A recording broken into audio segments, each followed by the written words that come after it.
Right, this is obviously quite an ongoing story, and it has been for the last couple of days. Now, a press conference was issued earlier by, just before, obviously, Everton play Chelsea tomorrow, in the League Cup, that David Unsworth wants to be considered for the full-time position as Everton manager. There's also a rumour that Bill Kenwright, the chairman, who has some say in who gets hired with the owner and then the management side of things, and several of the unnamed players, so a large amount of the playing squad, want him also to be named manager. It's interesting, as an ex-teammate of his, Phil Neville, ex-captain as well, also wants to be considered for the role. Interesting. Bear in mind, obviously, Leicester are looking for a full-time manager as well, and other sackings have taken place. Quite interesting.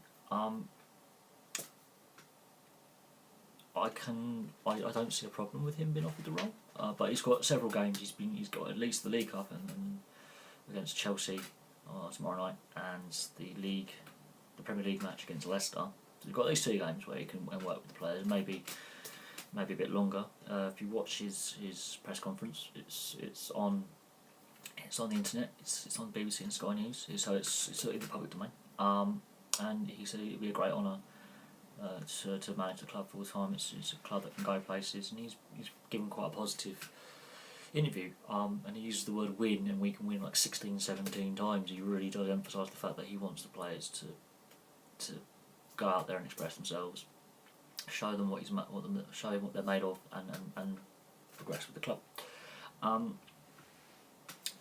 Also, Ryan Giggs has been possibly linked with either Leicester or Everton as well, and he has had a little bit of managerial experience in Man United. So there's that.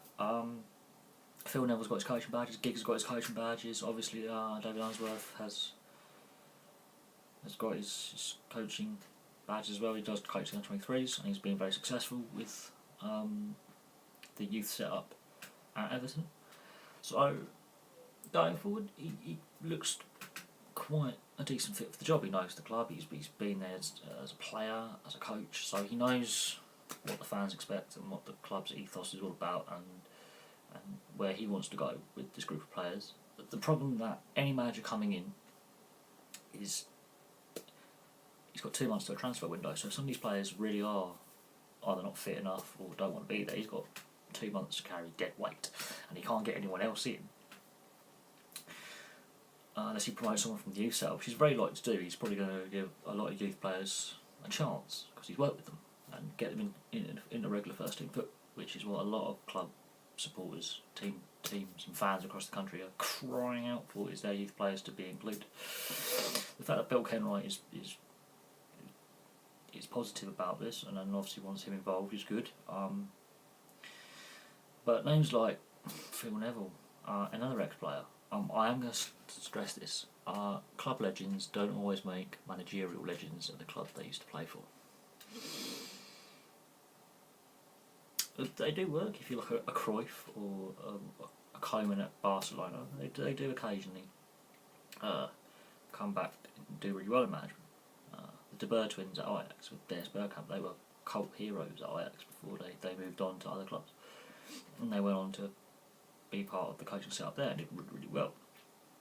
It can have positives, but also if you're a damn good player, you don't always make a damn good manager, and that's the problem. But Giggs and Neville are also in the picture. You've got Pellegrini is available, Ranieri is available, and they have won trophies and they are experienced. Ancelotti is floating about and is being linked to moves to vacant roles. The thing is, if you look at the table, it's very, very congested from Bournemouth in 19th up to about 8th place. There's very few points. You could throw a blanket over a lot of them. You really could. It all comes down to goal difference and games played. So it's very, very tight in that bottom to mid-table. It is a scramble. It really is. And Everton are in the bottom 3 because of their goal difference being so bad.